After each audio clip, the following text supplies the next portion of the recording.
Hi everyone, my name is David and welcome to Tree Raccoon Studios. We'll be going over 3 Easter-related sentences today to kind of continue on the topic that we were talking about before. And so what the plan is that I will read each sentence 2 times, one at a normal speed and then one at a much slower speed to be able to hear each individual section. And then after I'm done with that, I will provide a little bit of context for the sentences and a little bit of background to try to flesh out what we're talking about and why it's important. And then lastly, there's about 7 words or so that I've noticed that we have been struggling with and kind of need to look at a little bit more precisely to be able to get the most out of the word so people can understand you. All right, so here are the sentences. First sentence. An egg roll is a race using a spoon and a hard-boiled egg. An egg roll is a race using a spoon and a hard-boiled egg. So an egg roll is basically where you take a spoon, mostly like this, so it's going to be a longer spoon, and then we're going to pretend that this is a hard-boiled egg. This is not a hard-boiled egg, so I'm not going to hit it, otherwise it's going to be a mess all over the place. But the idea is that you take your spoon and you take your egg and you hit it down a hill, and as this goes on, the egg will kind of start to fall apart, and once it finally falls apart, you stop and you mark how far you got.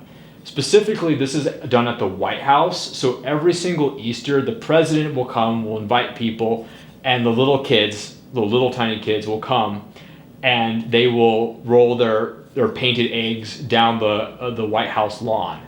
This is done every single year. I think the only time that it wasn't done was, I think 2020, when everyone was locked down. But after that, the egg roll started again, and is done every single year.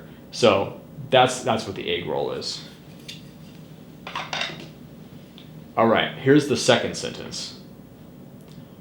Holy Week has many important days for Christians before Easter. Holy Week has many important days for Christians before Easter. So, coming from the outside, you can look at Easter as kind of like a one-day thing, kind of like, a birthday or some other holidays where it only lasts for about 24 hours and then you're done. Easter for Christians specifically starts during Holy Week and then ends in Easter. So this starts at Palm Sunday. There's quite a few events and different days celebrating different aspects of Easter. And finally, at the end, it ends in Easter, and then that's it. So Holy Week is kind of a big production for Christians and adds more context and more religious importance to the date of Easter.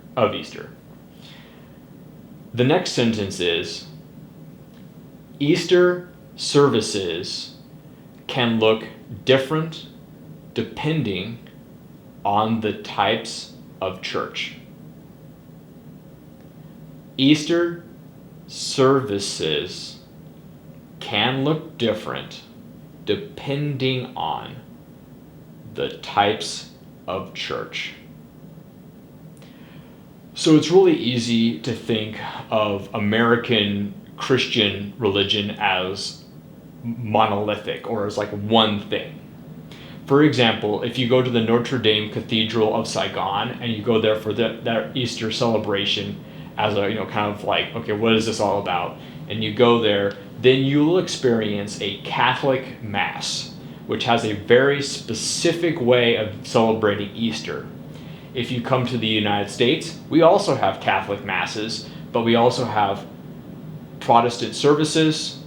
We have different forms of Easter celebrations depending on the type of church, whether it's Protestant, Eastern Orthodox, you have mainline Protestant, a lot of diversity.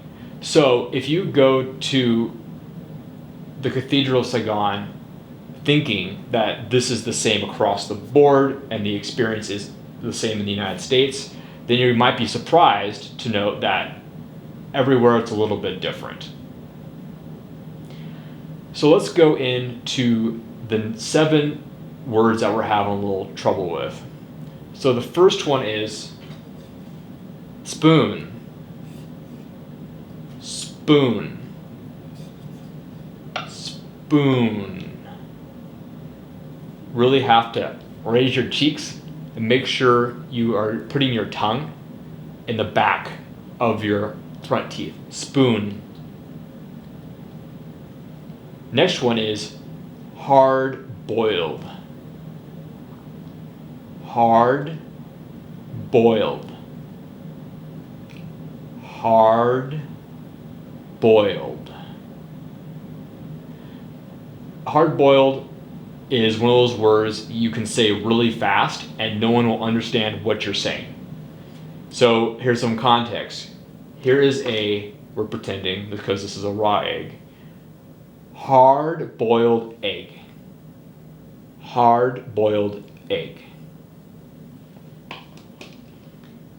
The next word is important. Important. Important. Important.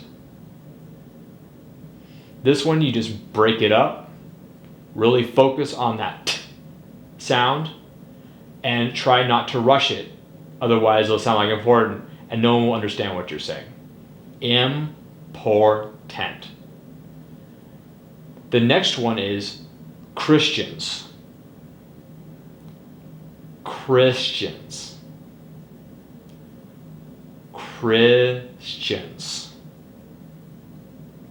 What helps you break it up in your head is you go Christians. Christians.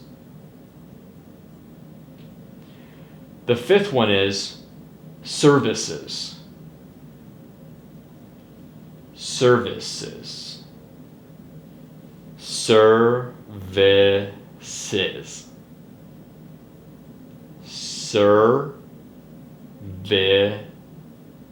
Services. It's the plural of service. Services. And really make sure that you have a s, like a snake. Services. And that's what makes it plural. The 6th one is types. Types. Types. If you feel it in your cheeks, like types, then you're doing it right. If you say it types, then nothing moves, then what happens is that it sounds like you're mumbling and people can't hear what you're saying. So types. The last one is church. Church. Church. So the word starts with a ch and ends with a ch. It's church, and that's what ends it. If you miss that ch at the end, it just sounds like chur. And there's no word that sounds like chur. So it's church, and then you're done. All right, those were our 3 sentences, followed by some focusing on specific words. Thank you very much for your time, and I hope to see you again in the next video. Bye-bye.